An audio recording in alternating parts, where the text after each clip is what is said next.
What's up, challengers? High five. It's day 5. You made it this far. Well done. Day 5, it's our first day that we're going to do a little asana. So make sure that you have something that you can move in and be comfortable. It's going to be a really simple movement, so just know that. If you want to keep your jammies on, that's totally cool. So what we'll be working with is that belly breath that we've been practicing every single day, right? And we're going to use that to a really nice, simple movement so that we can start moving to the breath. And what we'll be working on today is lengthening out our exhalation and moving in that same speed so that the movement back will be slower than the movement forward. I'll just show you guys what the movement will look like first, and then I'll talk you through all of it. So we'll start in all fours position. So we can think of it as a tabletop with the knees under the hips and the wrists underneath the shoulders, spine long. We'll take our inhale breath here. As you exhale, you'll shift the hips back to the heels, bend the elbows so the forearms land on the floor, chest to thighs, forehead towards the floor. Then inhale will take you all the way back up. So this is also known as Chakravakasana, my yogis out there. So go ahead and find your way to all fours, and I'll talk you guys through now. So spread your fingertips out and point your index finger towards the top of your mat. So there's a little bit of external rotation in your shoulders, and push the floor away from you so that we're not dumping into the shoulder joint, and we almost feel that our shoulder blades are pulling away from each other. Take your navel drop back to the spine so that there's some core engagement, and never let the chin completely lift up. So we'll keep the back of the neck quite long throughout. So let's go ahead and give it a go. Exhale the breath that you're on out completely and look down between your thumbs. Inhale here, take your gaze to the top of the mat, lengthen the spine. Exhale, sit the hips back to your heels, bending the elbows, forearms to the floor, forehead towards the floor. We'll add in our breath count.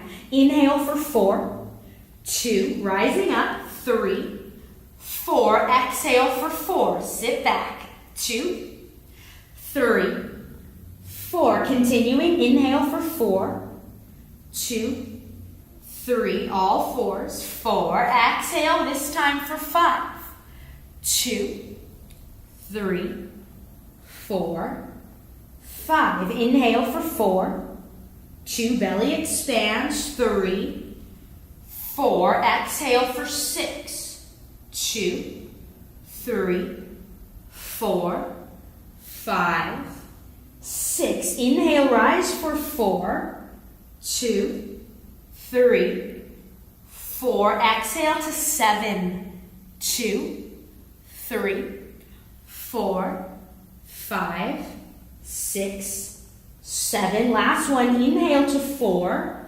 And if you can, exhale, counting internally to 8.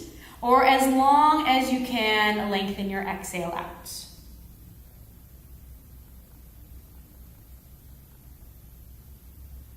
And then go ahead and come back up and gaze towards me. So one important thing through this process of being mindful and practicing daily, a big part of that is also being able to let go. Letting go of the habits that don't serve us, letting go of maybe control for some of us, that we can't always control the things that are going on around us, and being able to release that so that we understand the only thing we really truly can control is ourselves and how we respond to whatever circumstance that we find ourselves in, whether that comes from a place of patience and love and compassion, or if we're responding, or should I say reacting with anger and frustration or stress. So one way that I want us to find this sense of letting go is a technique called mula bandha. So bandha means to lock. So really this is actually an energy lock. So we'll start being able to control our energy here. So what you can do right now, wherever you are, seated or standing, is take your awareness down to the very base of your spine. So mula bandha, the root lock, happens at that point between the genitals and the anus. So it's called the perineum. So we can gather our awareness there, and it happens by just gently lifting the pelvic floor. So engaging the muscles that allow the pelvic floor to just so subtly lift. It's not a clenching or a very exaggerated movement. No one can see it happening. It's only something that you know. For women, this point happens a little bit higher, a little bit deeper behind the cervix. If you've ever done a Kegel exercise, that's what we're going for.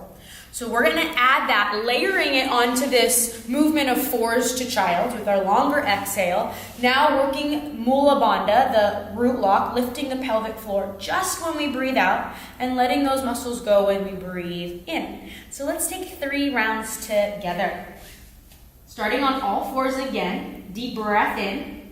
2, 3, 4. Exhale, child's pose. Engage the root lock. So lifting up the pelvic floor. It's a very particular feeling once you got it, and in the beginning it may just take some refinement to really nail it down. And release the root lock. Inhale, coming back up to all fours. Nice long slow exhale, hips to heels, child's pose. Root lock engages, so Mula Bandha. Releasing Mula Bandha, coming back up to all fours. We'll take one more exhale. Pelvic floor lifts, just a gentle toning there. And then releasing that to come back up to all fours. That's all there is to it. So with time and practice and refinement, we'll really be able to get that Mula Bandha really on point. Being able to navigate that specific feeling, that deeper feeling. It truly happens with a proper exhalation. So when you exhale fully and completely, already naturally, we get a little bit of Mula Bandha. So one of my teachers said once that in order for us to understand what it feels like to let go, we sometimes need to understand what it feels like to hold on. So we can think of Mula Bandha as the holding on, and the letting go of that when we breathe in as that surrender, that release, that forgiveness. So go ahead and continue practicing that in the morning, and we'll go ahead and layer on different asanas on top of this one so that by the end of this challenge we have an incomplete practice to work with. So if you have any questions, just comment below, and thanks again for joining me. Namaste.